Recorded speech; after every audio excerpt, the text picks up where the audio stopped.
जय माता दी। हर हर महादेव। कैसे हैं आप सभी? आशा करता हूँ आप सभी अच्छे होंगे, स्वस्थ होंगे। आज मैं आपको ये बताऊंगा, जैसा कि आप सभी लोग जानते हैं कि दीपावली का पावन पर्व नज़दीक है। और दीपावली का जो पर्व होता है वो एक ऐसा पर्व होता है जिसके ऊपर आप किसी भी मंत्र को एक दिन में सिद्ध कर सकते हैं, क्योंकि ये बहुत ही बड़ी अमावस्या मानी जाती है। पूरे वर्ष की, पूरे साल की सबसे बड़ी अमावस्या दीपावली मानी जाती है। और दीपावली पर करी गई साधना कभी भी विफल नहीं होती। आप चाहे हनुमान चालीसा पढ़ो, चाहे दुर्गा चालीसा पढ़ो, चाहे काली चालीसा पढ़ो, जो भी आप चालीसा पढ़ते हो या मंत्र पढ़ते हो या स्तोत्र पाठ करते हो, वो आपका सिद्ध होता ही होता है। इसमें कोई भी संशय वाली बात नहीं है, क्योंकि ये इतना सिद्ध समय होता है, इतना अच्छा समय होता है। सभी ग्रह नक्षत्र अनुकूल होते हैं, सभी देवी देवता अनुकूल होते हैं, और देवी देवता वरदान देने को, सिद्धियां देने को तत्पर रहते हैं। जो भी साधक उनकी साधना कर लेता है उसे तुरंत सिद्धि प्राप्त हो जाती है, क्योंकि ये दीपावली का पर्व इतना महत्वपूर्ण होता है, इतना इतना शुभ होता है कि इसमें देवी देवता खुद आपको सिद्धियां देने के लिए खड़े रहते हैं। ना आपकी कोई परीक्षा होती है, ना आपके ऊपर किसी भी प्रकार की कोई क्रिया चलती है, ना तंत्र मंत्र, ना जादू टोना चलता है, और आपको देवी देवता सिद्धि देने को तत्पर खड़े रहते हैं। तो आप लोगों को इस समय को बिल्कुल भी गंवाना नहीं है, और पूरे मन से, पूरी श्रद्धा से मंत्र का जाप करना है, जिससे आपको तुरंत मंत्र सिद्ध हो जाता है। और अगर आप शाबर मंत्र करते हैं तब तो और भी ज़्यादा अच्छा है, क्योंकि शाबर मंत्र पहले से ही सिद्ध होते हैं। और अगर आप इनका जाप दीपावली के पावन पर्व पे कर लेते हैं तो आपको डबल सिद्धि प्राप्त हो जाती है, यानी कि आपका मंत्र और भी तेज काम करता है। इसके अलावा अगर आप कोई वैदिक मंत्र करते हो, कोई तांत्रिक मंत्र करते हो, तो वो भी आपका एक ही दिन में सिद्ध हो जाता है। उदाहरण के तौर पे अगर आप नवारण मंत्र का जप करते हो तो एक दिन में सिद्ध होने वाला मंत्र है ये, अगर आप दीपावली पे करते हो तो। क्योंकि देखिए, नवारण मंत्र ब्रह्मांड का सर्वोच्च मंत्र है, सर्वश्रेष्ठ मंत्र है। सभी सर्वश्रेष्ठ मंत्रों में से एक माना जाता है नवारण मंत्र को। और ये मंत्र साक्षात आदि शक्ति जगदम्बा को प्रसन्न करने वाला है। तो अगर आप माता के भक्त हैं या भगवान शिव को मानते हैं तो आप पंचाक्षरी का जाप कर सकते हैं। नारायण को मानते हैं, विष्णु को मानते हैं, तो आप अष्टाक्षरी का जप कर सकते हैं या महामंत्र का जप कर सकते हैं। इनमें से जो भी मंत्र आप करना चाहें उन मंत्रों का जप करें, पूरी रात जाप करें। अगर आप पूरी रात मंत्र का जाप कर लेते हैं तो मैं आपको गारंटी के साथ में कह रहा हूँ, जो साधना आप सवा महीने में करोगे वो साधना आपको एक दिन में प्राप्त हो जाएगी। बस मंत्र में विश्वास होना चाहिए, गुरु में विश्वास होना चाहिए, अपने इष्ट में विश्वास होना चाहिए। तो आप विश्वास रखते हुए अगर आप साधना करते हैं तो 100% आपको सिद्धि प्राप्त होती है, और देवी देवता आप पर कृपा करते हैं। अब मैं आपको ये तो नहीं कहूँगा कि आपको एक दिन में दर्शन भी हो जाएंगे। तो ये तो बहुत ही बिरले साधकों के साथ में घटनाएं घटित होती हैं कि जिनको एक ही रात में देवी देवताओं के दर्शन भी हो जाएं, या उनकी जो सिद्धि है वो उनको दर्शन दे दे। लेकिन मैं इतना ज़रूर कह रहा हूँ कि आपका मंत्र ज़रूर सिद्ध हो जाएगा, और अप्रत्यक्ष रूप से देवी देवता आपका साथ देना शुरू कर देंगे। आप जिस भी मनोकामना के साथ में उनके चरणों में अर्जी लगाओगे या उनको भोग प्रसाद लगाओगे, आपकी वो मनोकामना पूरी करेंगे और आपसे वो भोग प्रसाद ग्रहण करेंगे। तो इन चीज़ों का ध्यान रखिए। दीपावली का पर्व बहुत ही अच्छा पर्व होता है। दीपावली के पर्व पे आप एक दिन के बजाय 5 दिन की भी साधना कर सकते हैं।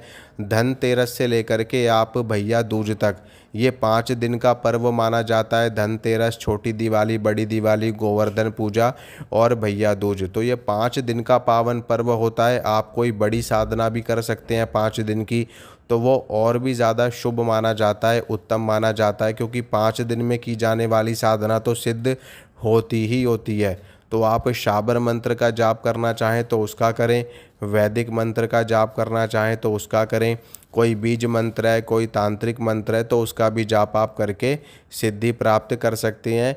बस विश्वास के साथ में करें, श्रद्धा के साथ में करें। आए दिन हमारे पास में साधकों के फ़ोन और मैसेज आते रहते हैं कि गुरुजी हमने आपकी साधना करी, हमें सफलता प्राप्त हुई, गुरुजी हमने आपके उपाय किए, हमें सफलता मिली, हमारे काम सिद्ध हुए। तो आप भी मेरे द्वारा बताए गए उपायों से फ़ायदा उठा सकते हैं, साधनाएं करके लाभ ले सकते हैं। लेकिन देखिए, साधना कोई भी हो बिना गुरु अनुमति के, बिना गुरु आज्ञा के नहीं करनी चाहिए, क्योंकि देवी देवताओं के साथ में पूरा मंडल चलता है, उनके साथ में उनके गण चलते हैं, प्रेत चलते हैं, भूत चलते हैं, उनके जो सेवादार होते हैं, जो भगत होते हैं वो चलते हैं। तो ऐसे में कोई भी शक्ति आकर के आपको परेशान कर सकती है, तंग कर सकती है। इसलिए अगर आप कोई भी साधना करते हैं तो अपने गुरु की आज्ञा लेकर के, गुरु से अनुमति लेकर के, गुरु का आशीर्वाद लेकर के तभी आप साधना करें, जिससे आपकी साधना में 100% आपको सफलता प्राप्त हो और आपको मंत्रों की सिद्धि प्राप्त हो। किसी गण के बजाय आपको सीधा देवी देवताओं से कनेक्शन मिले। तो इन चीज़ों का ध्यान रखते हुए अगर आप साधना करते हैं तो 100% गारंटी के साथ मैं कह रहा हूँ कि आपको साधना फलित होगी और आपको सिद्धि प्राप्त होगी। एक चीज़ का ध्यान आपको ज़रूर रखना है कि अगर आप मान लो कहीं घर के बाहर साधना करने के लिए गए हो और वहाँ पे शक्ति अगर आपके सामने आ जाती है, मान लो आप किसी प्रेत को जागृत कर रहे हो, किसी मसान को जागृत कर रहे हो, या किसी यक्षिणी परी की आप साधना कर रहे हो, तो वो शक्तियाँ एक ही दिन में आपके सामने आ सकती हैं। तो आपको डरना नहीं है, घबराना नहीं है, विचलित नहीं होना है। अपने गुरु का नाम लेकर के आपको शक्तियों से 3 वचन लेने हैं। शक्तियाँ आपको वचन देगी और आपकी मनोकामना पूरी करेगी। तो इन चीज़ों का ध्यान रखते हुए आप साधना करें। और दीपावली का पावन पर्व है, तो ऐसे में अगर आप पहले से ही साधक हैं, पहले से ही आपने सिद्धि साधनाएं कर रखी है, तो अपनी जितनी भी आपने सिद्धियां कर रखी है उन सभी सिद्धियों को भोग प्रसाद देना बहुत ही ज़्यादा अनिवार्य है। आपके घर के पितृ हो गए, कुल देवी कुल देवता हो गए, इष्ट हो गए, आपके ग्राम देवता हो गए, क्षेत्रपाल हो गए, इन सभी शक्तियों को मनाना पूजना बहुत ही ज़्यादा ज़रूरी होता है एक साधक के लिए, एक भगत के लिए। अगर आप इनको नहीं मनाओगे तो आपकी सिद्धियां काम करना बंद कर देंगी, उनकी पावर कमज़ोर हो जाएगी। और जब शक्तियों की पावर कमज़ोर हो जाएगी तो किसी भी व्यक्ति के ऊपर आया एक प्रेत भी आपको आपको भारी पड़ जाएगा, वो आपको रात को दबा देगा और जिसमें आपको नुकसान होने की संभावना बनी रहेगी। तो अपनी शक्तियों को मजबूत करने का बहुत ही अच्छा समय है, दीपावली का समय है।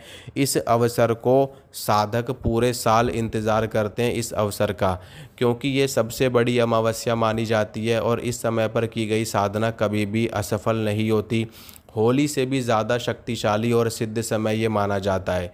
पहले नंबर पे दीपावली का समय माना जाता है, दूसरे नंबर पे होली का समय माना जाता है। इसके अलावा नवरात्र हैं, महाशिवरात्रि है, अनेकों ऐसे समय हैं जिनमें आपको सिद्धियां जल्दी प्राप्त होती हैं। लेकिन जो दीपावली का समय है ये सबसे ज़्यादा उत्तम और शुभ समय होता है, जब एक साधक अपनी शक्तियों को जागृत करता है, साधनाओं को सिद्ध करता है। तो इस अवसर को आप गंवाएं ना, अपनी साधना करके अपनी शक्तियों को मजबूत करें। आगे महामाई आपकी मनोकामना पूरी करेगी, घर में परिवार में सुख शांति करेगी। जय माता दी, हर हर महादेव।